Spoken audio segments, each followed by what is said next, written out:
Good morning, good afternoon, good day for everybody who is joining us for this MIRI session. Welcome to our conversation about everyday people's realities in South American country of Colombia with Dr. Luis Monroy Santander.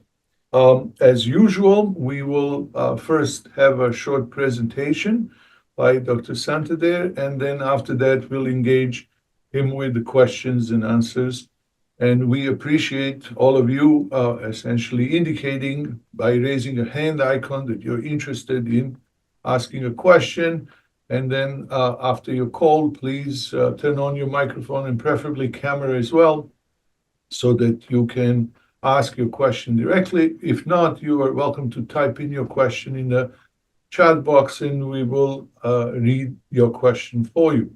So Dr. Luis Monroy Santander holds a PhD in International Development from the University of Birmingham in United Kingdom. Dr. Santander has over 12 years of experience in academic practitioner, including working with universities and NGOs in Europe and Colombia. He published works on these topics. In Colombia, his focus has been on promoting initiatives dealing with gender and sexual violence in armed conflict, the recovery of political agencies for victims and survivors, for justice, solution to field dilemmas in informal and informal way, non-institutional local practices of transitional justice.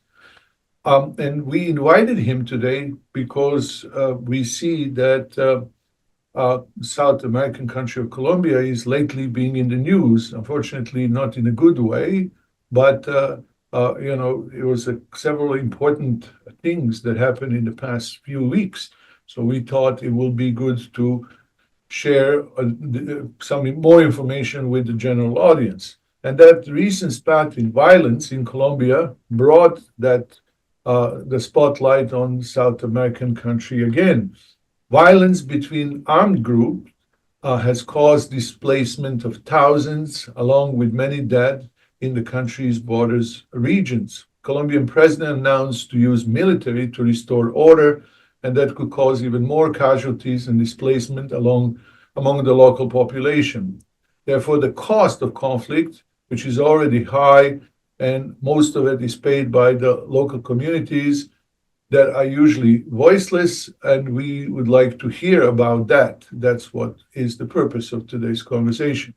So therefore, conversation focuses on that everyday situation of Colombian people, all Colombian people, including Afro-Colombians and indigenous communities living amidst armed conflict in Colombian border regions. The insight presented in this talk stem from the field work or field-based research that Dr. Santander have done in 2024.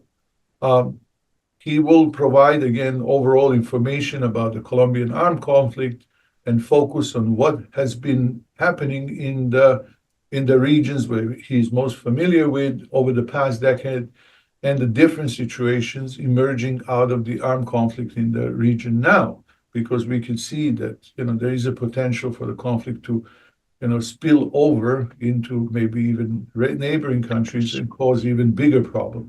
And so for that, we are grateful to Dr. Santander for joining us. He was having a very busy schedule traveling between Europe and South America, but he did find the time to be with us at MIRI. I invite all of you to subscribe to MIRI's newsletter and be aware of some future programs that we're going to host. Like we are hosting a very soon program on, race, comparative studies on racism in South Africa and United States, which I think will be very interesting. And just check on our website, subscribe to our newsletter, and then you will be able to follow through with all the news and new events that we're doing. But now, without further delay, let's give attention to Dr. Santander, and let's, as we usually, hear him first, and then after that, we'll engage him with the questions and answers. Dr. Santander, please take over. Thank you, Mirsad and Svetlusha and Miri for this kind invitation. I'm really looking forward to a dialogue, a conversation with you, and of course with our great audience today. The way I'm going to do this is I'm going to make a very, very general, very quick presentation of some issues that I think are important so that people can understand some of the overall themes and problems related to the Colombian armed conflict. It'll be about a 10-minute presentation, no long, no more, no less, and then we can engage in sort of a conversation regarding some of the questions that people might have and some of the themes that I'm going to bring in this quick presentation. So I'm going to share very quickly my PowerPoint. Just let me get organized here. There we go. Okay, super. So first of all, what caught my attention was the title that we provided for the talk. So, armed conflicts in Colombia from the perspective of citizens. Two things from the title itself: armed conflicts. So the idea that Colombia is not just one war, one armed conflict, but it's actually, depending on the regions, a multiplicity of conflicts, a multiplicity of forms of violence, and multiplicity of atrocities. So it's important to bear that in mind. People think about peace agreements as one document, one process, one negotiation that will solve all problems. But actually, in Colombia, the reality is every region, we call it here departments. Like in Colombia, you have states, here we have departments. Every department has its own issues that relate to conflict. So that's what makes part of this discussion and this analysis very complex and very problematic. And the second from the title is this idea of the perspective of citizens. What does the average Colombian think, feel, and behave around the emerging issues, the deep causes of conflict? And that's some of the key things that I'm going to try to bring into the conversation today. So the first thing to note is that Colombia is what academics call a protracted armed conflict. By that I mean it's a very extended conflict. We've been at war in contemporary times at least for around 70 years. Some people would point the year 1948 as the beginning of the Colombian armed conflict due to an assassination and a political leader of that time that led to chaos, internal disorder, and violence, as this violence has mutated towards other big ranging issues like drug trafficking, like the creation of insurgencies, the rise of paramilitary groups, state sponsored violence at certain parts of Colombian history. So it began with an issue of political representation and politics, but it has mutated and it has moved to other very, very complicated issues. And by stating that we've been at war for about 70 years, then of course, what I'm going to show you here is a quick sample of the wide range of actors that are engaged in violence. So these four flags that you see over here are representative of leftist insurgencies, left guerrilla groups. So you have the first one at the top is the Revolutionary Armed Forces of Colombia. This is sort of a Marxist-Leninist uprising guerrilla organization that emerged in the mid-60s. We have the M19 movement. It was a student movement that turned into a guerrilla organization due to fraud in elections in the early 70s in Colombia. And this led to a very urban kind of warfare developed by this organization. Actually, the current president of Colombia, Gustavo Petro, is a demobilized fighter from these M19 movements. Here, with the sort of Maoist star, is the liberal, sorry, let me do the correct translation. Popular Liberation Army. This also, it's an insurgency that grew up or emerged in the late 60s, and it followed sort of Maoist principles, and particularly an idea of a peasantry revolution, that it needed to boost the status and the situation of farmers, of peasants, and it engaged in war throughout the 70s and 80s, and it was later demobilized by the mid 90s. Some people turned the organization, converted themselves into politicians. Others got demobilized into civilian life, and there are others that became dissidents and joined other guerrillas later on in the late 90s and from then forward. And ELN stands for the National Liberation Army. This is one of the current most problematic guerrillas in Colombia. It takes a focused theory, so it develops the ideas of Che Guevara and develops this idea that the war in like the peripheries and the war against the United States has to be led through guerrilla warfare on the countryside. And I will speak a little bit later about what ELN is doing nowadays, but generally they've had this anti-imperialistic, anti-US rhetoric, but also concerned and pointing out to the fact that the Colombian state has always been very friendly or supportive for most of the 20th century to United States foreign policy interests. So these are leftist organizations. Here we have paramilitary groups, so the Farmer Self-Defense Forces and the Self-Defense Forces of Colombia, the United Self-Defense Forces of Colombia.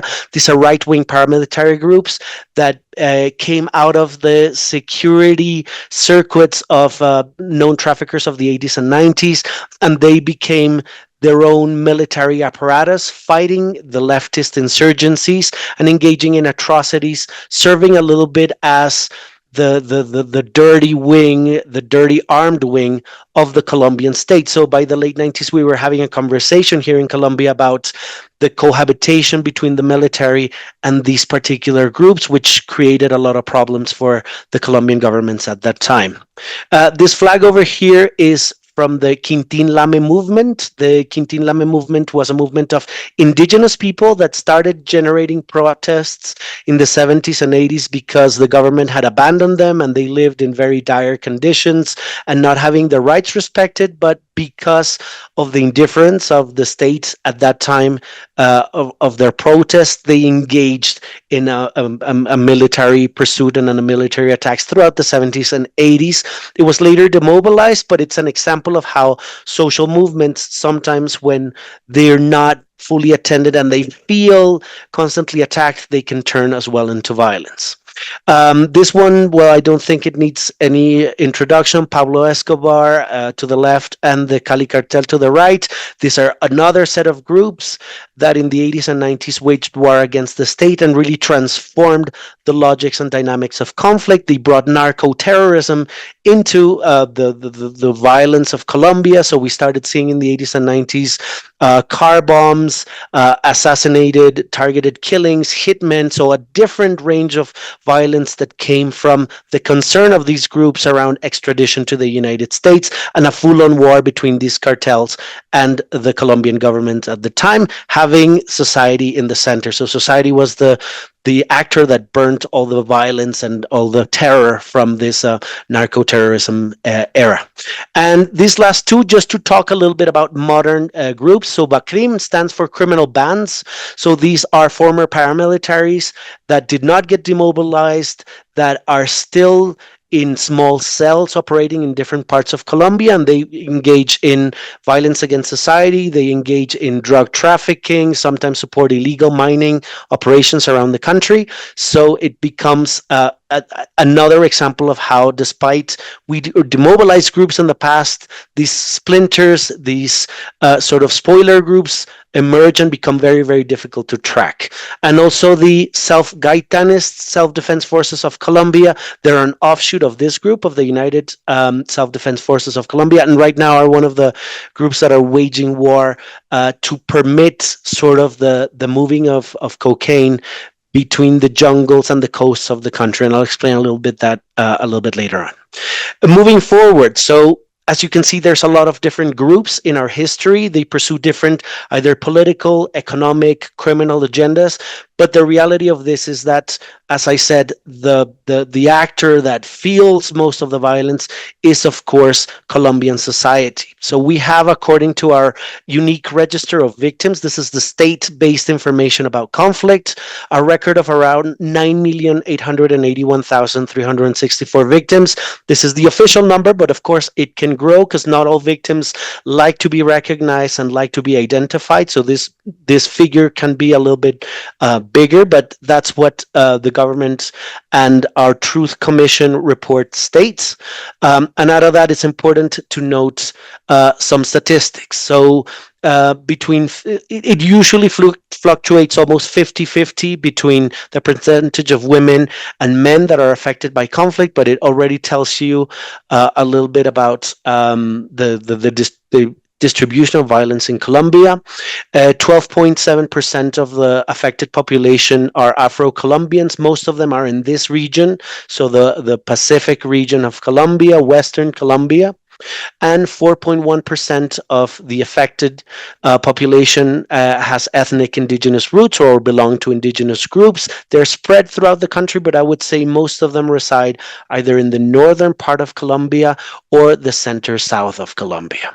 Right, so you can really see the huge toll on the problem that we have with so many victims through so many decades and so many issues regarding truth, justice, reconciliation, reparations, compensation. This is a huge debate here in Colombia.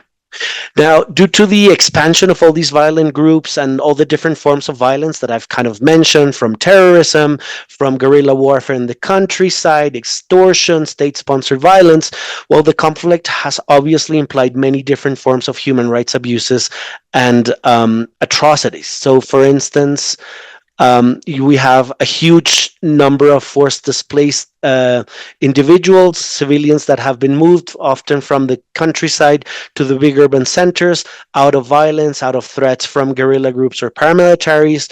We have huge cases of sexual violence and gender-based violence, recruitment of women, the use of rape as a weapon of war, and the use of rape also as a form of control of the population. So this is a huge, very difficult thing that moves between conflict-based violence, but also violence outside of war. So it's an issue that we're still kind of discussing and grappling and trying to find appropriate solutions to, but it's an ongoing problem. Feminicide, rape, sexual violence are constant in the news and are a constant of Colombian conflict.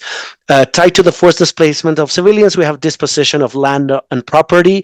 So people that are trying to return back to their original regions once an agreement has been signed find a lot of obstacles in getting titles or getting their lands back because of macroeconomic projects, because of mining projects. So actually the minority returns or the IDP returns process here in Colombia is quite complex because of economic powers that have benefited from the armed conflict. Very quickly, other issues. I've already mentioned terrorism, so focusing on the civilian population to create political attacks to send a message to governments. This was the story of Pablo Escobar, of the cartels, and it's still an issue that guerrillas sometimes use. So sometimes there is a bomb being placed somewhere in strategic places to send a very clear message about whatever issue is going on at the time. We have landmines in civilian areas, and particularly to keep population from moving from one region to the other. So it helps also with the idea of political and social control of guerrillas and paramilitary groups. We have arbitrary detentions, enforced disappearances, and the use of torture. And there have been cases of state-sponsored enforced disappearances and the use of torture by the agents of the police and the army back in the 80s and 90s, particularly against human rights defenders, or what we now call peace builders. An ongoing issue, and in the region where I work, is very common in the Colombian Pacific, to see illegal recruitment of minors into armed groups. And we're talking about children of 9, 10, 11 years old already joining the ranks of either criminal gangs, dissident groups, and insurgencies.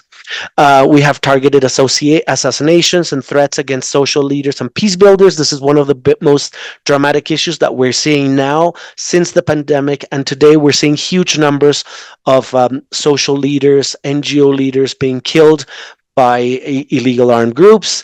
And of course, Colombia in the 90s and 2000s became very infamously known for one of the worst places for kidnapping, political kidnapping, economic kidnapping, and extrajudicial execution. So you can see here all the range of atrocities, human rights violations, and all the different forms of violence that the conflict has brought. In terms of peace, Colombia has had also a very long track record of peace attempts and peace initiatives. What you're seeing in the background is the signature of the Havana Peace Agreement by the part of the states. This was back in 2016 and led to a huge demobilization and peace initiation process between the Colombian government and FARC, the Revolutionary Armed Forces of Colombia, which at that point was the biggest guerrilla insurgency and one of the oldest insurgencies in the Americas. Colombia has had a wide range of approaches to addressing conflict. We've gone from very tight security policies like the National Security Doctrine, following a little bit of the United States security doctrine of the Cold War. We've had counterterrorism and counterinsurgency efforts. So we've conceived guerrillas and paramilitaries as terrorist groups that need to be pursued and executed or imprisoned. But we've also had histories in the 80s and 90s of offering blanket amnesties for demobilization of leftist groups. We've had tons of peace dialogues, both in Colombia, in Europe, in Havana, as you can see from the video. We've had the creation of demilitarized zones for peace talks, negotiations in other countries, and domestic talks. So we've got a wide range of approaches between military persecution, peace negotiations, and signing of peace agreements, as you can see with the video. The current situation, so we have President Gustavo Petro, who proposed 2.5 years ago his policy of total peace, paz total, which was focused on an all-encompassing approach to peace dialogue. So he has tried to open up peace processes and peace opportunities with as many illegal armed groups in Colombia, but unfortunately, this has come with frail results. Analysts say that, first of all, there has been a lot of improvisation on the implementation of this policy. So offering ceasefire agreements, offering spaces, but not pursuing strongly militarily some of these groups. Sometimes the ceasefires don't last for very long periods of time. They get broken, they close, and then this leads to an immediate repercussion that represents high levels of violence against the populations in the coast and the north of the country and the southern parts of the country. And as you can see from all the different groups that are appearing on the screen, we have a lot of different illegal organizations. Many are splinters of either the Revolutionary Armed Forces or paramilitary groups or criminal bands that are connected to drug trafficking and creating what we call drug pathways, so spaces to move drugs, particularly in the Pacific or the northern Colombia, very close to the borders with countries like Venezuela, Ecuador, or Peru. Additionally to this, the other element that I want to focus on is, because of everything that's going on, Colombia is a severely, deeply divided society, which of course leads to complex attitudes and behaviors from different people around violence, peace, reconciliation, justice, and all the other post-conflict dilemmas. What you see in the background are images of the 2016 peace referendum. So to put into context, once we signed an agreement to engage in peace with FARC, the signatories put the agreement to a vote in Colombia through a referendum process, very similar to Brexit, actually, in terms of numbers and in terms of the outcome. The outcome was no one. So the majority of the votes said they did not agree with peace in the terms of the Havana Agreement, which made headlines back in 2016 as Colombia being opposed to peace and Colombia being in love with violence. Thus, that's the way this was presented back then.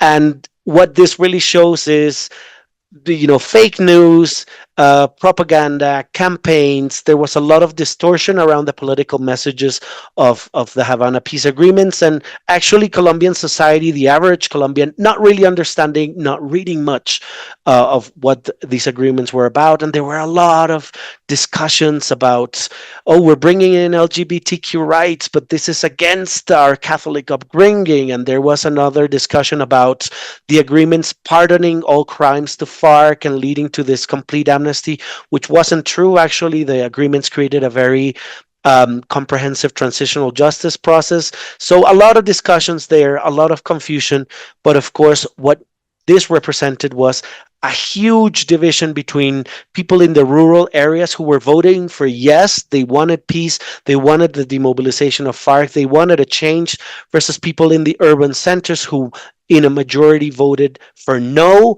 and kind of rejecting the idea that FARC should be demobilized, and their view that FARC needed to be persecuted militarily, killed, or incarcerated.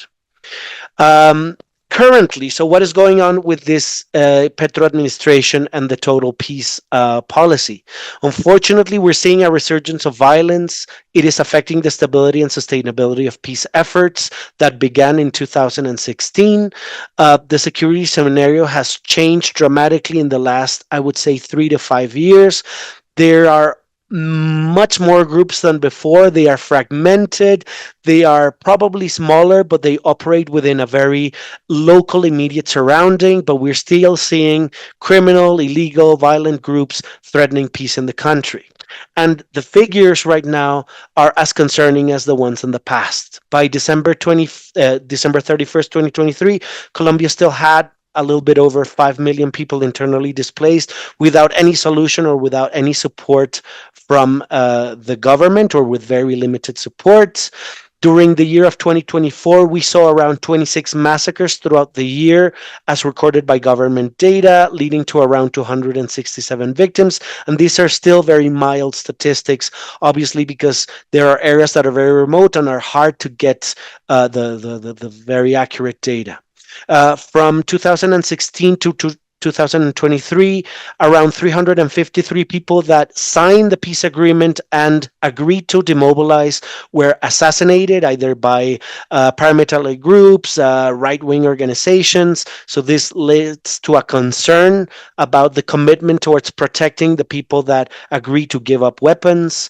In the same period, we had around 1,450 social leaders assassinated, which talks about targeting of people protecting peace, talking about human rights, and engage in the defense of social, economic, and political rights in the country. And in general, what we can say is that violence is occurring because different armed groups are still engaged in the pursuit of strategic zones in the country for drug trafficking, for profiting from illegal mining, from contraband, people trafficking, particularly due to the migration of Venezuelans into Colombia, and extortion activities. So you can see that right now the situation is quite complex, and the dynamics have moved strongly towards these economic, political, and illegal activities. Finally, this map that I wanted to present, everything that you see in an arrow are areas that right now are at high risk of violence, are engaging in combat almost on a daily or weekly basis. The one that's making all the headlines right now is here, Catatumbo. This is in northeastern Colombia with the border of Venezuela, and this is where the National Liberation Army, together with other groups, is engaging in establishing a corridor of political dominance and economic dominance in the north of the country, but also in the west of the country, the Pacific region. This is where I do most of my projects. This has become a very, very complex and very violent part of Colombia, particularly because we have actors like the Gulf Clan, in Spanish is Clan del Golfo, the emergence of criminal bands, and ELN, that it's the National Liberation Army, which is located here in the Cauca region. So there's this pathway for moving drugs between the jungles and the different rivers of this region, connecting to the coast. So, of course, you can see that this is a very economically strategic region, and because these areas are very remote, there's a lot of state fragility, very little state presence in the countrysides and the municipalities of these regions, then this is where all these illegal armed groups, new paramilitary structures, criminal bands are engaged in violence and threats against the civilian population.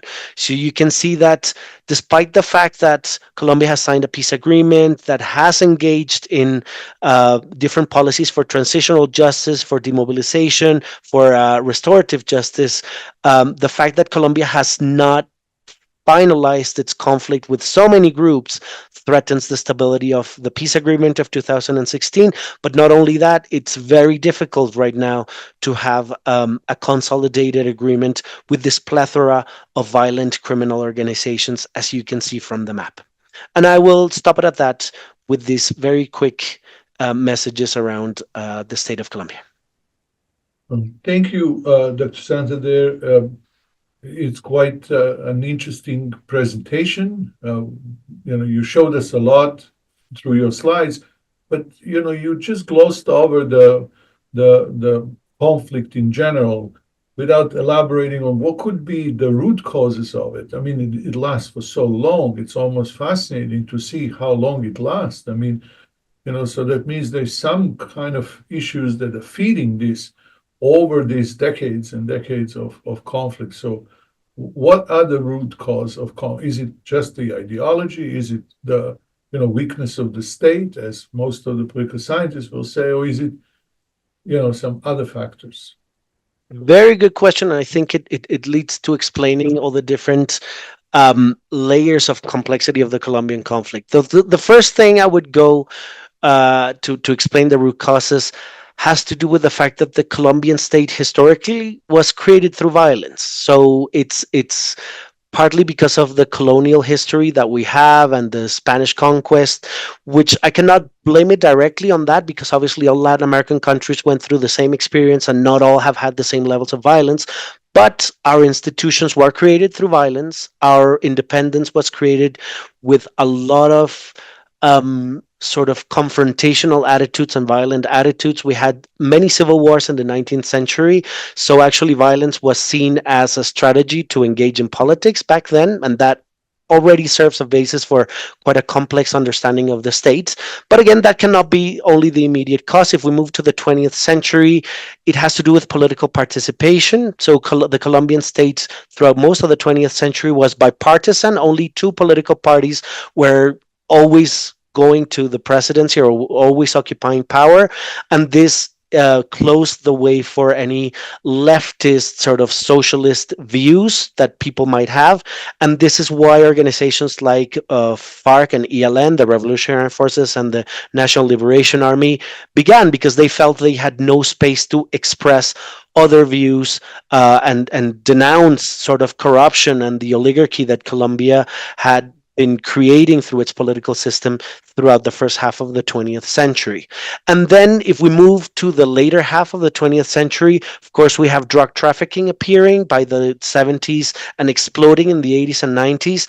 And this created a new cause, right? There's a socioeconomic opportunity through violence for groups like the Cali cartel, the Medellin cartel, to get rich and to push for particular agendas like resisting extradition to the United States and to having a stake on political power at the local and actually at the national level. So that created another tendency, another root cause: socioeconomic opportunities, spoiler attitudes from drug trafficking that did not stay only with the cartels, but it later on moved to guerrilla groups that were later on in the late 90s fighting for the territory where the cocoa crops were being grown.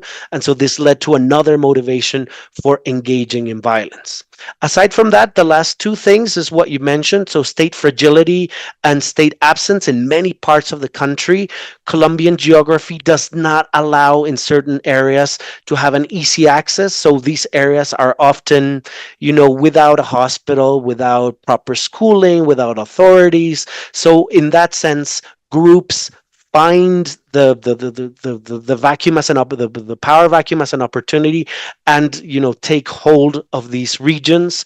And then there's an issue of governance and institutionality that promotes the power of these illegal groups over there. And the final one is inequality, social inequality. People that do not have basic education, with high levels of poverty, like in the region where I work, the Colombian Pacific. Many see that their only chance at having a job, having an income, having an opportunity is joining criminal bands or illegal organizations. So actually, the lack of opportunities, lack of employment, lack of income, sustained poverty also prompts an urgency to take weapons or to join a group that has already taken weapons. So you can see that it goes from issues of political representation, social inequality, economic opportunities through drug trafficking, and of course also global connections and sort of the attention to this discussion of Colombia between the left and the right that prompts up a huge issue around conflict. You said I can't hear you. I'm sorry. Sorry, yeah, I was thinking about it as you were talking. Yeah, if those factors that you first mentioned, especially the second one, if it is a factor, that means there has some sort of international dimension, because I'm sure most of the customers of these drugs and other criminal, how you say, enterprises are certainly not in Colombia, right? They are somewhere else. And so there are therefore, also international actors that feed the conflict within the Colombia. Is that kind of visible, or this is something? Yeah, definitely. Particularly, I would say that the governmental approach throughout most of the 20th century and part of the 21st century, the state approach has been an undoubted alignment with US foreign policy interests. And when we talk about the war against drugs, then that becomes a core issue, right? So in the 80s and 90s, we were pretty much engaged in a war with Pablo Escobar, with the Medellin cartel, later on with the Cali cartel, with a lot of pressure from the US. And that led to, narco terrorism taking hold of the Colombian society of that time. So that would be an issue. The second issue, in the early 2000s, we had the breakup of a peace negotiation with FARC, with the Revolutionary Armed Forces, and that led to a policy by President Andres Pastrana and later on President Alvaro Uribe called Plan Colombia. Plan Colombia was an American investment. We received millions and millions of US dollars to engage in what was in paper a fight against illicit economies, a fight against drugs, but what it really meant was boosting up the war between the Colombian states with the paramilitaries against leftist organizations. So even though it was supposed to be about locating coca crops and showering them with glyphosate and destroying these fields, what the money was poured into was the boosting of conflict. So paramilitarism grew, the state, the army became a much bigger thing, and it started engaging also in state-sponsored violence, sometimes against civilians, in the pursuit of leftist organizations, particularly FARC. Nowadays, we have the other side of the discussion, and it's very concerning with Donald Trump's decision to close USAID. So Colombia is actually the biggest recipient of USAID funds in the region, and these funds almost all of the transitional justice initiatives, particularly the JEP. The JEP is the Special Jurisdiction for Peace. This is our retributive justice tribunal to a certain extent, and it's the one that was agreed in 2016 to engage in both discussions with FARC about how they're going to pay, if it's jail time or if it's through reparations, all the damage that they've doing from the years of conflict. And the money that comes from USAID helps develop a restorative angle, so compensating people and creating policies to help address all the problems that victims have had. And now that is being cut, and it's a drastic, massive, from one week to the other change. And people right now in Colombia are very concerned, particularly those working in transitional justice, are like, well, we depended on USAID money. The Colombian state has very little stake in terms of budget in what is being done with transitional justice. So what are we going to do now? So again, US foreign policy, with all the drastic changes that we've been seeing, is severely affecting the possibilities of peace here in Colombia. So that means we can expect some sort of boomerang effect, right? As this collapses, there will be more migration, people will be moving more, and then we are back to the square one, right? In terms of what was intended or stated intended policy of the current administration to prevent those migrants from coming. True. On one side, yes. On the other side, last night I was actually engaged in a conversation with NGOs and academics that are working on these issues, and their spirit is to protect all the networks that have been created and to kind of go back to this resilient view where an organization can help another organization, maybe not with money, but sometimes moving people around, moving knowledge, moving resources. So it might create an opportunity for people to engage creatively with a lot of these issues, and that's a great thing. But obviously, as you mentioned, you are taking the teeth out of a lot of these initiatives, and it really burns this question: what is the state going to do? I mean, organizations and people on the ground have always been resilient, even in places where there is no state. They find ways to kind of resist or engage in initiatives to help one another. But the question is, okay, President Gustavo Petro, Colombian states, what's your option here? What are you going to do? That is the big question right now. Yeah, looks like the prospects are going to be challenging. Yes, I would invite everybody else to please feel free to, to ask questions. Dr. Santander is here, and if there's any particular angle that you guys have, welcome. You can raise your hand icon, and we'll call upon you, as I said, or you can put your question in the chat, and we'll ask for you. So, is there anybody who would like to ask a question at this point? Go ahead, Svetlusha. Thank you, Mirsad. Hello to everybody. Especially thanks to Dr. Santander for being here with us. We are very appreciative of having you here and discussing this topic that is not so familiar for us.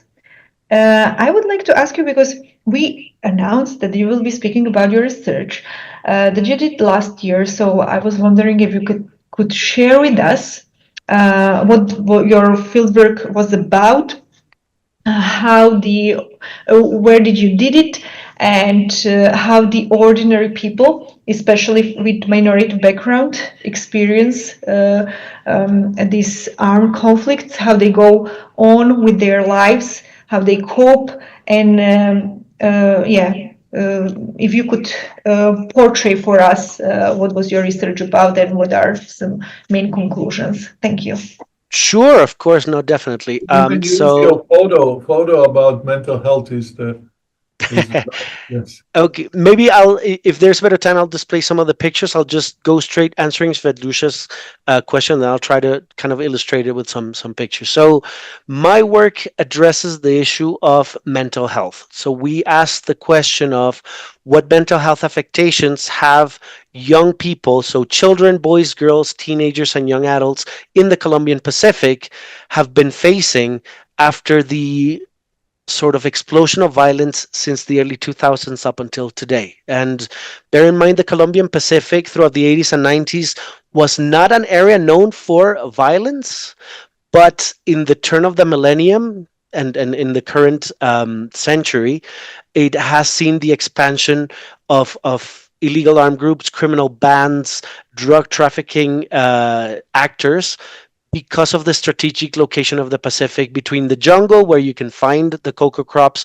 and the coast where you want to ship them, right? So what we kind of discussed with young people was about their everyday experiences of trauma. Now, we didn't ask it directly like that. We wanted to do maps of how they find solutions to whenever they feel sad, how they find spaces to talk about the problems that they have. And by having this very everyday discussions about what makes them sad, then very conflictive things started appearing. So for instance, in the map that we created, we started asking people, well, what do you do when you feel sad? And a lot of them said, actually listen to music, or I turn on the TV to numb my mind from reality, or I go to the park and I try to be isolated. I don't want to talk to anyone. So it started giving us this concern about, like, there's no response about family structures. They don't immediately go to their mom and dad. They don't rely on neighbors. Sometimes it's like my best friend, but that's about it. So we started saying there's something about social cohesion and the social tissue that's wrong over here. Then we started asking questions like, where do you go when you feel very conflicted? And a lot of them relate to nature. They're like, I take a walk through the woods, I go swim in the river, but there was no mention of a teacher in school. There was no mention of a mental health facility. They don't go to hospitals. So it's partly because they don't know that these structures exist, but also because the very few existing structures offer really bad service, or it's service that's very incomplete or very expensive for young people to go. And these are communities that are very poor and do not have a lot of income to actually engage in therapy or engage in other psychiatric solutions. And then the toughest question when we asked what we asked young people was, if they can retell a time where they felt sad and they did all the things that they had discussed in the previous layers of our mapping. And that's where the reality came. Young people age 10, 11, 12 saying, yeah, well, there was a shootout next to my house last week, or my uncle was shot in front of me, or, I'm tired of this excursion of criminal bands because they're pushing me to join their groups, and I'm 13 years old, I'm very scared, I don't want to join an organization, but I have no other choice. Young people saying, oh yeah, there's been a stash of Tusi. Tusi is a very dangerous drug that's occurring here in Colombia. It's a mixture of heroin, ecstasy, and some other products. And young people saying, yeah, my mom was hiding a stash of Tusi because there were these groups that were forcing her to have this in our house. So all these sort of different dynamics that came out of very simple questions. What makes you sad? What do you do when you're sad? Where do you go? And out of that came a discussion from young people themselves that they needed a space to share. They needed a space to connect with other young people because they felt very isolated. And what we did in one of the three locations, this is the city of Quibdó. This is one of the most important capitals of the Pacific region. We decided to work with them in the creation of a park and some murals and a garden, because that's what they were demanding. They were saying, well, we've never had a park in our neighborhood. We want a place to hang out with other people. And the murals, they decided to paint pictures and slogans of mental health. Hence the picture that I shared with you for the publicity of this talk. The picture says happiness is mental health, and that was the message that young people wanted to convey. And with the gardens were very interesting because it was a connection between the elders and the young people to talk about ancestral medicine and ancestral plants, which are part of the Afro-Colombian cultural heritage. So it was a way for the older generations to share how to use plants to heal, to cure particular illnesses, and to also create social cohesion. So young people started asking, oh, what does this plant do? And why do we always have eucalyptus in our garden? And why do we have oregano? And why is this so important? And the connection with cooking and ancestry. So it had this sort of cultural take on it that meant that healing had to go through the customs of indigenous and Afro-Colombian communities. So in a sense, the project that began with a concern with mental health became a participatory kind of research that led to this community building process that was reflected in the creation of the parks, the gardens, and the murals. And maybe if I have time, I will share some of the pictures, if I can find them here in my computer for a second. I have another PowerPoint. I'm not going to explain this PowerPoint. I just want to go through some of the pictures that I had in my latter presentations, just to give you an idea. So here are the pictures of the creation of the park and the mural. So you can see people working really hard in clearing out the spaces. Here's the mural. We were building a shed as well for the protection of the gardens, and it was all community made. We brought the resources, we paid for a lot of the materials, but we wanted the young people themselves to work and to do the project themselves. So it would feel like it's part of the community and not part of a university that came to do a study there. So here's a bits of the early days of the construction of the park.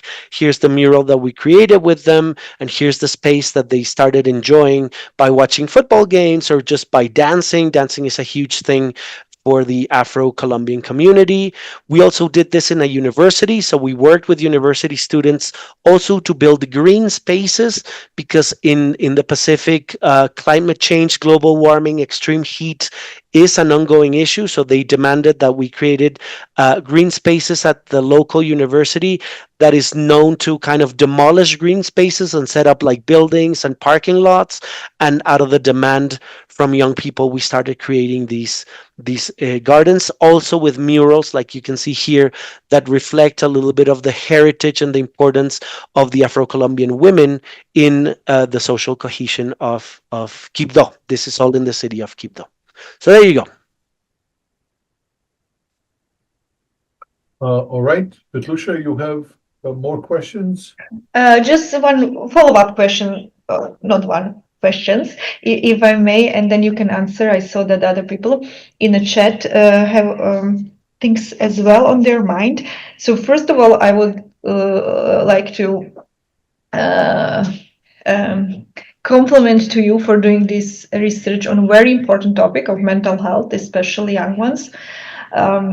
I share with you that I come from Serbia and I'm a member of Slovak national minority. Mirsad is also coming from there, and we have experienced also wars and violence and all kinds of things. And I don't know if we ever address these things properly, but yeah, it is really important to address this and to the research. So I really appreciate the objective of your research. I find it really fascinating, and I just don't say like that, oh, it's, you know, just to be said, but really I mean it from the bottom of my heart. And also not only that you did research, but your research has also practical implications, that you did something, you built based on that what you have learned.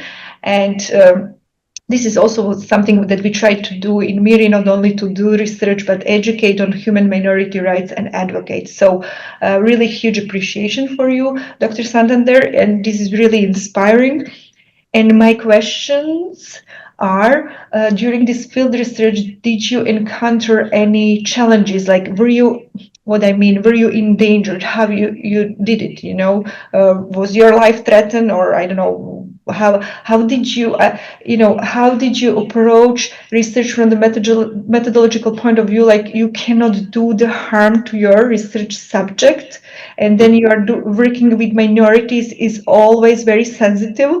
They are very vulnerable, so you need special instruments for that. And then you are doing this in a violent context, dangerous context, not only for them, but also for you. So how did you deal with all these issues? I can imagine it was very difficult, but I would really like to hear more. And last thing, who was funding this research? From where you got the funds for doing research and then building the parks and all the other nice things that you have provided for the community? Thank you very much for everybody for patience and Mirsad.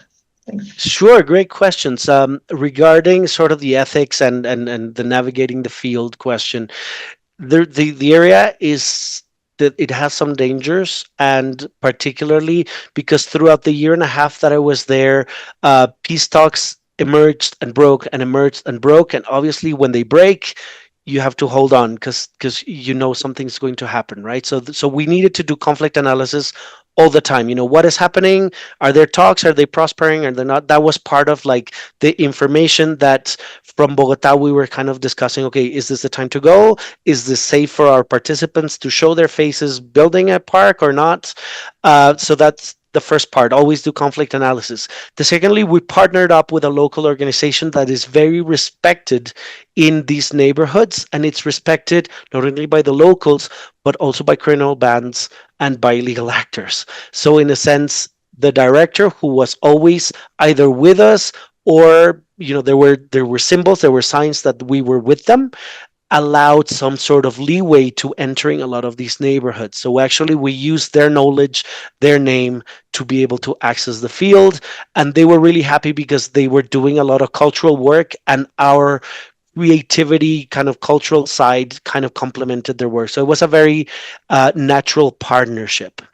But yeah, one of the key issues that caught my attention. So from the center of Quibdó to where this neighborhood is, it's about a 30-minute taxi drive.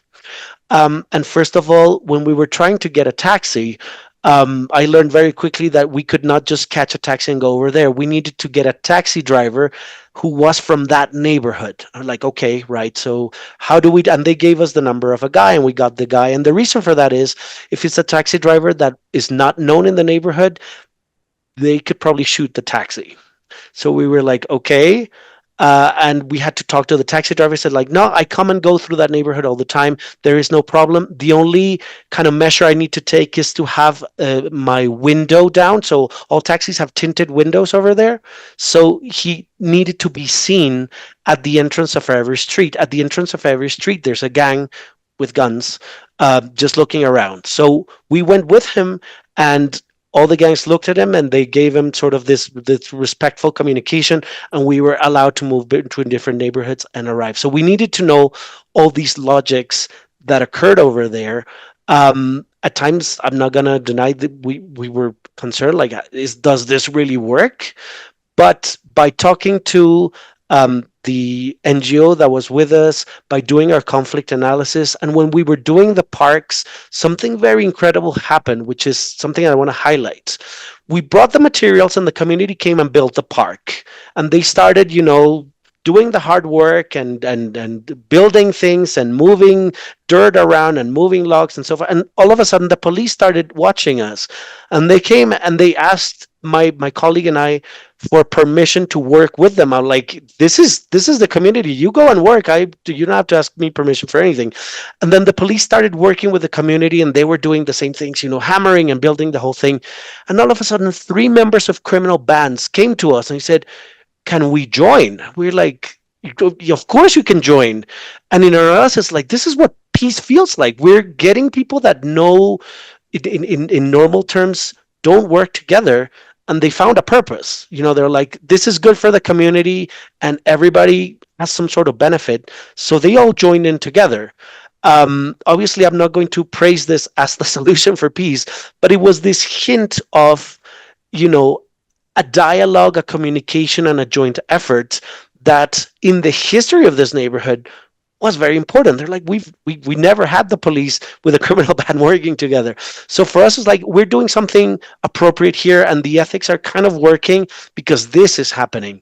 The park was done, and actually it was very funny because a lot of the children in this neighborhood had never had a park. So of course they jumped in and they played in the seesaw and they played in the field. And within a week, it was all destroyed. And then we had to, our assistant called us when we returned to Bogota, and they said, like, we need more support. And we're like, yeah, sure, let's go and buy more logs and more stuff. But when you recreate it, when you rebuild these things, which are not very difficult to build, make sure that they feel like it's theirs, like it's a community thing, and it's not Professor Monroy or the Birmingham University is doing. Like, you're doing it, this is your thing. And I think that allowed for a good trust building exercise between them and us. They didn't feel like we were there to be white saviors building a park, but it's like, no, we want to work with you to do this thing that belongs to you. And I think that contributed a lot for a lot of actors there to say, yeah, come on in, there is no problem. So yes, it's risky. Yes, there are some levels of hazard, but also this combination of building trust, of doing your conflict analysis, of connecting with the right partners in the ground kind of helped. So that's the answer to your first question. The second question, this project came from a joint fund between Colciencias, which is the Colombian science and knowledge entity, education, science and knowledge entity, and the UKRI, so the UK's Research Institute funding. So they have a call that connects Colombian universities with British universities. It's called the Newton Caldas Fund. It goes every year, and we kind of bid for it, and we won. And it came with certain difficulties throughout the history of the project. So this was agreed before the pandemic. The pandemic occurred, and the funding from the UK side was cut. So that created a lot of tension for the Colombian partners.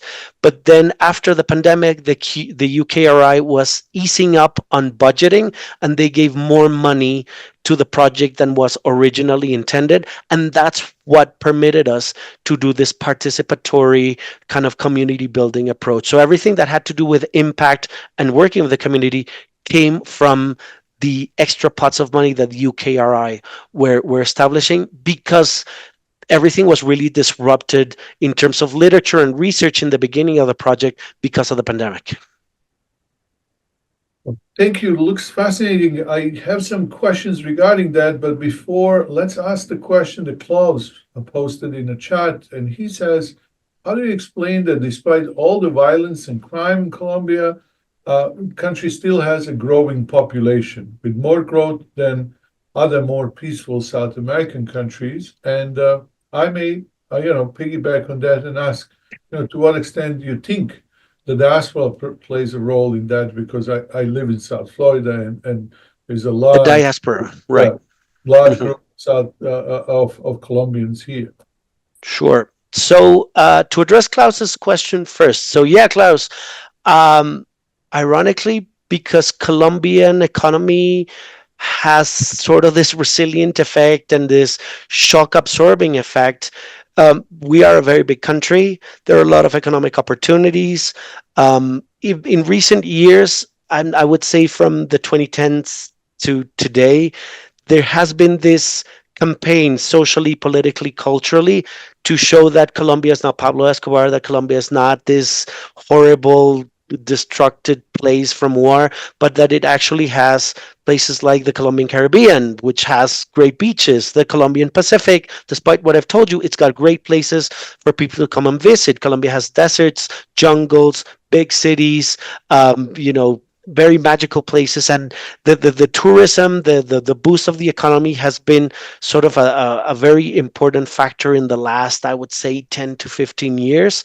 And this has given Colombian society a bit of a different take. So in that sense, the economy has an ability to, despite decades of war, absorbing those shocks and still thriving. I'm not going to say that we haven't had huge economic crisis, but we find ways to address them. That's the first thing. The secondly, as I mentioned in the presentation, Colombia is a severely divided society, and it's actually like if there are two Colombians residing in the same nation. So one Colombia is the Colombia affected by conflict, and this is in the countryside and the very remote areas. But the Colombia that lives in the urban, very protected centers doesn't feel the conflict as bad. And like if I brought you here to Bogota and I showed you all the interesting touristic spots, you wouldn't feel like there's a conflict. You'd be like, wow, great, it's an amazing building and a gold museum, and the food is amazing, and we can go to the beach and have fun. And there's a part of Colombia that lives like that. Unfortunately, the problem is that Colombia ignores the lives of the other Colombia, right? But there are places that boom. If you, for example, Google the city of Medellin, Medellin is the second most important city in Colombia. It's actually a tech hub, and it's actually one of the most important entrepreneurial cities in all of South America. And it has to do with their local culture. It has to do with the infrastructure that was built around Medellin. It's a city that's made to make money.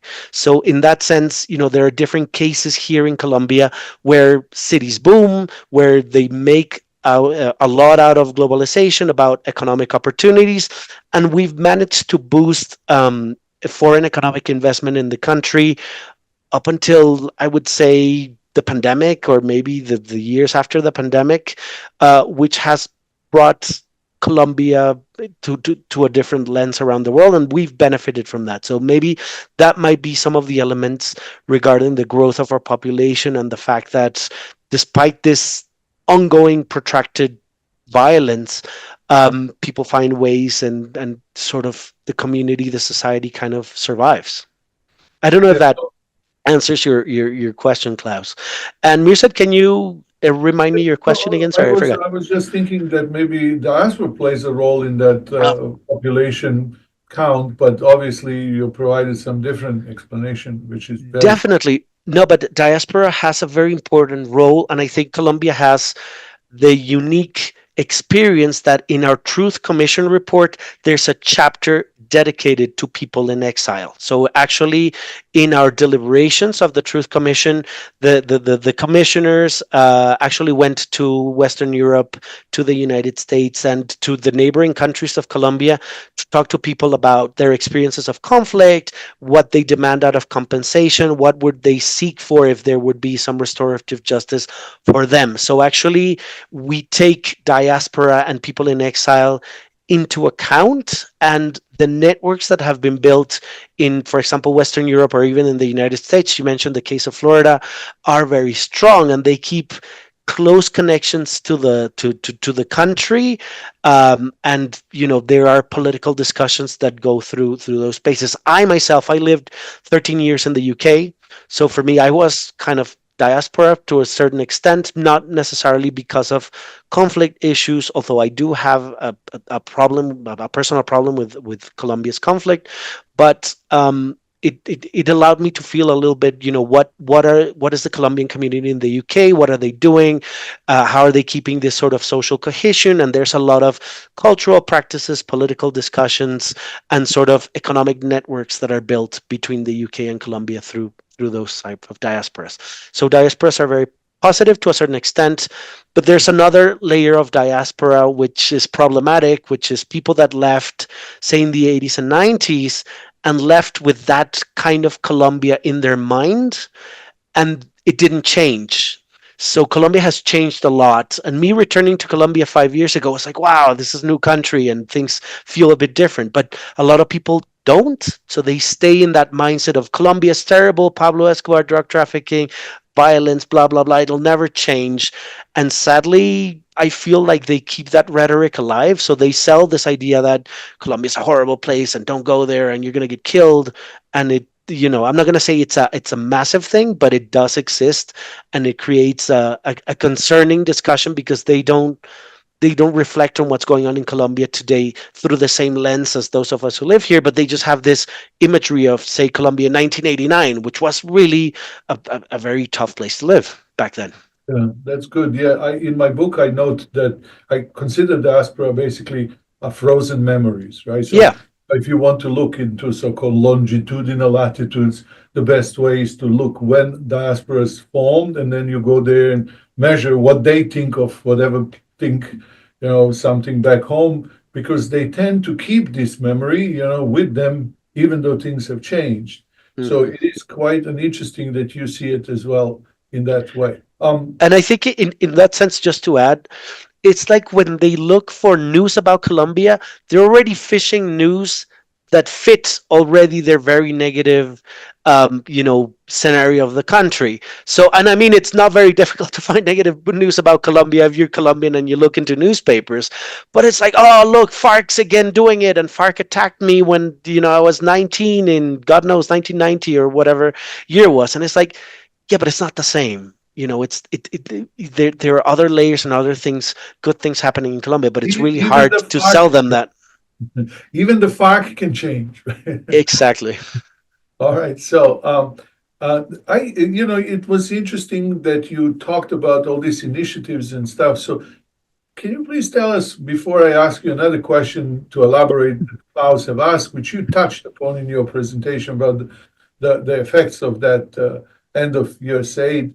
But I would be interested to know what lessons have we learned from this, not only long history of conflict, but also long history of peacemaking that may be relevant not only for Colombians, but elsewhere, right?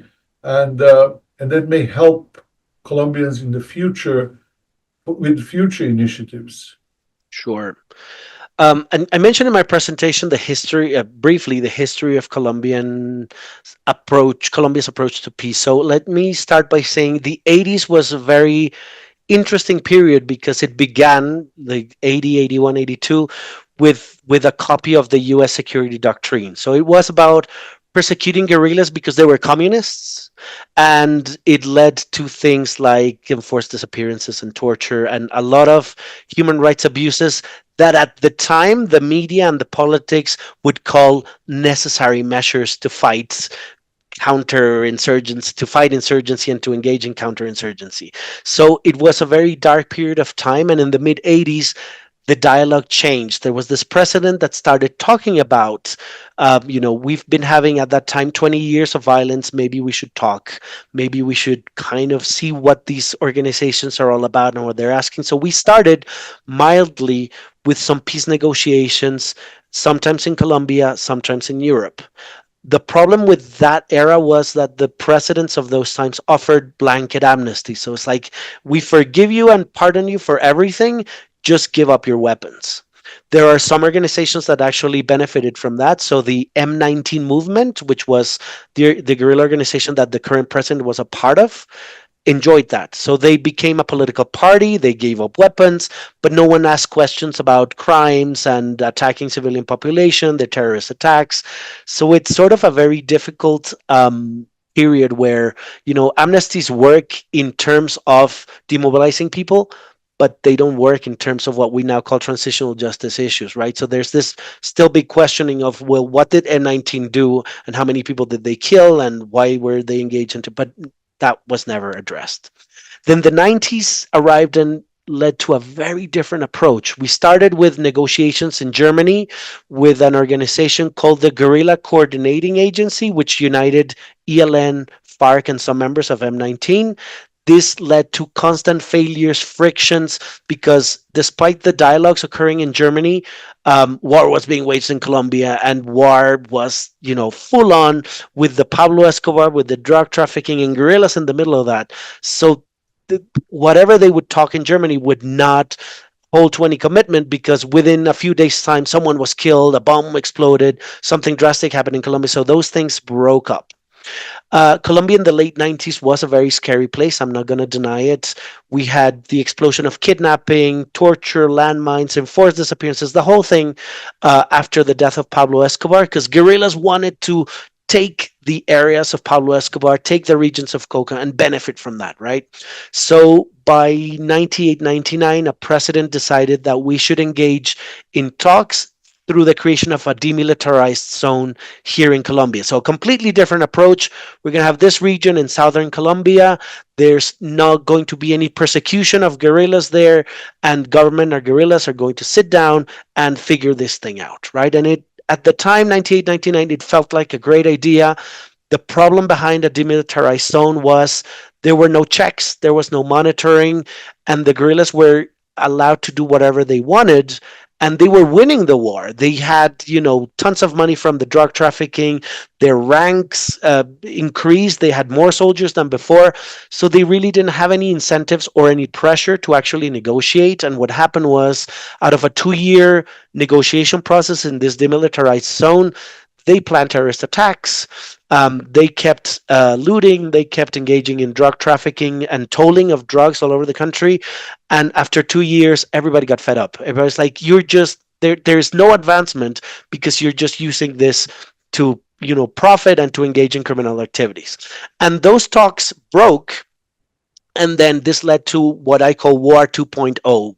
And the early 2000s was really scary. Like, we would have takeovers of villages, takeovers of cities, bombs, incursions, the whole set of violence. And this is when a new president came and proposed that the guerrillas were not to negotiate with, but actually to attack and kill. So this is President Álvaro Uribe's democratic security policy. So we went back to the hard security, and it created, created many effects. One of them was diminishing of the power of insurgencies, a takeover of the army for a lot of parts of the country, mainly because of Plan Colombia, because of the money that was coming from the United States to professionalize and strengthen the military. But on the other side, it created this state-sponsored violence because of the connection between the military and the paramilitary. So Colombia has a very dark episode of state-sponsored violence. It's called the false positive scandal. To put it very bluntly, the scandal is based on the fact that back then, we're talking about 2002 to 2010, the Colombian military had an incentive system for their mid-level commanders. So if you came with huge numbers of killed members of FARC, you would get economic benefits and recognition, and you would move quickly among the ranks of the military. And this led to a policy by mostly mid-level commanders where they would go into very poor neighborhoods of different parts of Colombia and talk to people and convince them of job opportunities in other parts of the country. And young people would go by the numbers and go like, yes, we're going to work with the military. This is all amazing. And they would take them to some part of the countryside and then at gunpoint force them to wear FARC and insurgent camouflage and then shoot them, kill them, and then present them as people who were members of FARC and that they were killed in combat. Now, this was kept secret for throughout between 2002 and 2010. And then in the following decade, with the change of government, their mothers and their relatives started to talk and say, look, my son went with this military commander for a job, never came back. And I don't know where his body is. I don't know what happened. I know he's not alive, but I want the truth. And this led to a huge process from human rights defense organizations, peace building organizations, to start talking about this false positive scandal. And the figure that has been discussed by NGOs at this point is that there are around 6,402 false positives in the context of those 8 years of dirty war. The figure could be much bigger, of course, because there were no records of this on behalf of the army, obviously, but it really shows that there was a war of the army against society as well. And a lot of people, a lot of NGOs, human rights organizations really feel that they've always been under attack from the army and from the government because of these different dynamics. It looks like, what we have learned is like that wrong incentives can produce disastrous results. Correct. And this, to wrap up your question, so this led to a very strange demobilization process in 2006. It's called the Santa Fe de Ralito process, which demobilized paramilitaries. But this was done not in a very public way. It wasn't very open in the beginning. And all of a sudden, we had ranks of paramilitaries lining up and giving up weapons with the government of Álvaro Uribe, which the analysis is, well, the military and the paramilitary were so together that this is why it was so easy to do that, right? So a lot of them gave up their weapons, signed up to some databases, and were given some economic projects for them to leave violence, which obviously I'm not going to oppose, but it wasn't very organized. So we didn't know all the exact numbers. We didn't know how many weapons they had. And all of a sudden, all the big leaders disappeared from the political scope. And some of them were sent on extradition treaties to the United States. Others just blatantly disappeared from the country. So it was a very strange demobilization process. But yes, the paramilitary structure by the 2010s was gone in the way it was created throughout the 90s. It was spread all over Colombia, and all of a sudden it's no longer there. But this led to splinter groups that, as you can see from my presentation, now live and attack locally.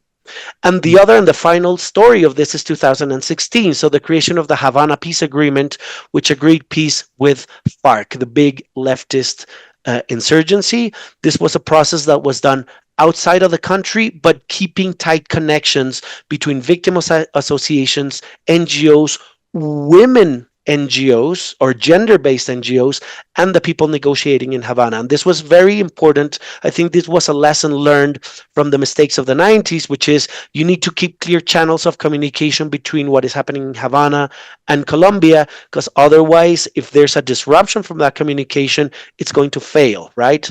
And one of the important things of the 2016 Havana agreements is they have gender as a transversal component of every measure that's been decided. So there's always questions about if the measure is political representation, what is the gender situation regarding political representation? If there's reparations and compensation, we ask the question about gender. We ask questions about what women are getting, what men are getting, what the LGBTQI community is getting. When it comes to agricultural reform, we need to ask, how does this affect men? How does this affect women? Or how does this affect other groups if there are other, LGBTQI or other identity groups?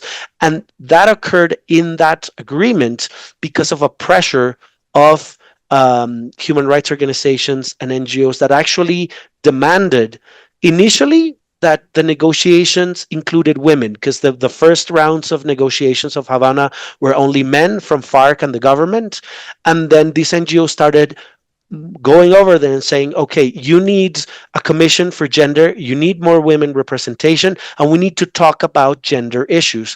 And their pressure led to gender being transversal to the agreements, which I think it's quite an important element in the history of peace negotiations and peacemaking. And for Colombia, definitely it's a huge stride. I'm not going to say that that has solved the issues of gender, of course not. We still got feminicide and sexual violence and gender-based violence, but we have now instruments to analyze that. We have instruments to push for policy around these themes, and people are more aware of this. And I think it's a stride considering the history of Colombia and its treatment of women, minorities, LGBTQI rights, and so on and so forth. All right. Yeah, well, we're going to have to finish soon. However, as I'm listening to you, so if anybody has any other questions, please, now is the good time to ask. But I want to ask you, since you're talking about this, and I'm just thinking, you have acquired a lot of, how you say, practical knowledge in terms of these peace building initiatives and stuff. To what extent, anybody in Colombia, obviously, particularly government, but is interested in academia, right? What academia can contribute to these things? Like, for example, did anybody ever ask you, Dr. Santander, hey, you've been researching this for like the last 20 years, maybe you can help us, or which is really a big question, not only for Colombia, but elsewhere as well, right? So Lucia, Dr. Surova in Slovakia, she's trying very hard to bring her research to the various government officials and help them come up with the good policies for the minorities. And so, is there any kind of, how you say, conversation on that level, or we are just really going down to TikTok? I think Colombia has missed an important window of opportunity for that to happen, sadly, and it is with the Petro administration. Gustavo Petro is the first leftist president in the history of Colombia. Take that as it may, whether you like the idea or not, but that brought an opportunity, right? So liberal academia and social science academia had a space to talk to the government. And it was really interesting in the first months of Gustavo Petro. I was actually part of the handover commission to discuss what had gone with the previous administration, Duque, and to give suggestions to Petro, particularly in my case on transitional justice. So it caught my attention. I was like, oh, you're counting my analysis to inform what to do in the first 100 days of your government. That's great, because that had never happened before. And this new spectrum of politics promised a voice for academics and a voice for NGOs, a voice for trade unions within the government, which in the prior administration was impossible. The problem is the Petro administration has gotten this reputation for being very good at creating rhetoric and very good at doing analysis, but very terrible at implementing policy. So they don't know how to engage in the political negotiations in Congress. They often, I would say, throw fits when it comes to doing the big reforms. So when they don't get approved by Congress, the president always calls on society to strike and to, these huge mobilizations against Congress, and it's not working. And for academics, our window is getting closed because we are realizing that despite suggestions and despite being heard, there's no effect, right? So there's this thing where the lack of implementation comes out of very preconceived ideas on what to do on the economy, on foreign policy, on peace, and a lot of academics are starting to turn away from the government, or they're realizing, the government is not what they promised us 2.5 years ago, and maybe, it's sort of a failed discussion. We say here in Colombia that it's like talking to a wall. Like you have no audience that really takes. Not only in Colombia, Dr. Santander. There we go. Yeah, well, we wonder, why do we study all these things? All right. So now, before we end, I do want to kind of ask a second question by Klaus. He's asking, to what extent this closure of USAID will affect, the NGO work and stuff. You did mention it briefly, but maybe if there is anything else left to that, how much will that, or rather, does it already have an effect? Because as we understand, as we were communicating through the news, that the organization is already shut down. Sure. Yeah, it is. As I said, it is drastic because most transitional justice efforts that move things like restorative justice or retributive justice forward depend on USAID money. So let me give you an example. The JEP, the Special Tribunal for Peace, our retributive justice chamber, relies on USAID funds, particularly to engage in audiences between victims and perpetrators to decide on reparations. So here in Colombia, when a criminal actor, a FARC actor, goes into these audiences, they promise a set of reparative actions in order for them not to serve time in jail, right? So they have to be constantly working with the community, talk to the community to see what they want, and just do things, right? So some communities want paved roads, others want a memory, a monument, others want, I don't know, productive projects for people to have an income and to have money. So all of these things are agreed between the actor and the community. And in order to maintain that dialogue and give infrastructure to those reparations, although they should come out of the pocket of the perpetrator, the support for the whole process comes from USAID money. So the money for meeting, the money for engaging in the discussions, to supporting some of the percentage of the cost of these actions comes from USAID. So blocking the money from USAID means blocking reparations. And sure, all the actors, all the perpetrators, all the people that are in these reparative processes paying for what they did, they're willing, but they're not going to have the whole funds for a lot of the things a lot of the communities ask. Some communities say, well, we want a guaranteed income for 30 years because we were harassed for 30 years. So it's just as fair that the time that we endured in conflict and we lost our lands and we lost everything, now you're going to give us back a guaranteed for 30 years. That is very complicated with communities of 1,000, 2,000 people. So, this is a huge blow. Another one is reconciliation projects and projects for people who have given up their guns. That is the other area of concern with this USAID blow. So in Colombia, we have certain administrative units where we've placed people that were members of FARC, have given up weapons, and they prefer to live in these areas because they're still concerned about how civil society is going to treat them. So they live in this special area, sometimes with other members of community, and they work there, and they live there, and they have all their economic infrastructure supported through aid money. If this is being cut, obviously there's not going to be money flowing to these areas. What does this mean? These people are probably going to be left to their own devices. And what's going to happen if they don't have an income, they don't have anything to support, their initial stride towards civilian lives? It's very easy for them to go and take back weapons. So it's combined with this deportation of people who have committed crimes in the United States, we can see that unfortunately, the future may not seems to be very easy, right? Things will be complicated in Colombia.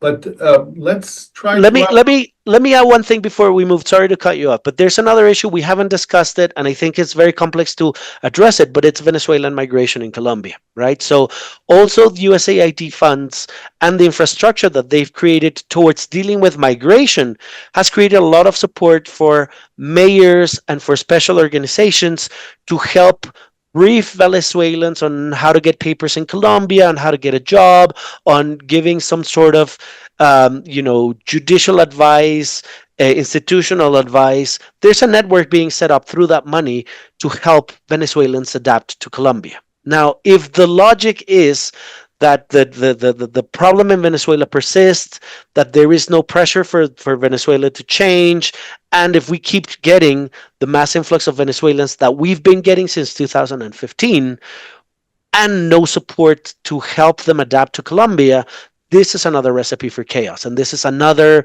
area that is very concerning right now. And it is related to the support from Western governments and because obviously USAID. Yes, yeah, and there are lots of questions left for us to discuss, like that regional dynamic, interstate dynamics that all these conflicts are causing. But I think we did fairly well and kind of covered some of the issues regarding Colombia, and people now get to have a better sense of what's going on inside of the country and how people, ordinary people, citizens of Colombia, are dealing with all these things and what they are facing. And we appreciate your presentation, Dr. Santander, and we know that you will stay in touch, and maybe in the future we'll have you join us at MIRI again and discuss other things. And as we were talking before we started the conversation, but at this point, we do need to wrap up, and we hope everybody appreciates Dr. Santander's presentation. Obviously, those of you interested, you can find his work online and read.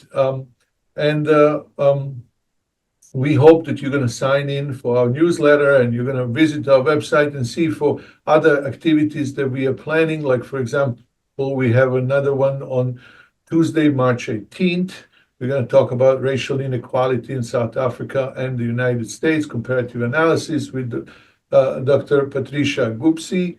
That will be hosted by our director, Svetlusha Surova. And so we hope you will continue to follow up with MIRI, and we hope that you enjoyed today's presentation. So at this point, I will end and hope to see you again.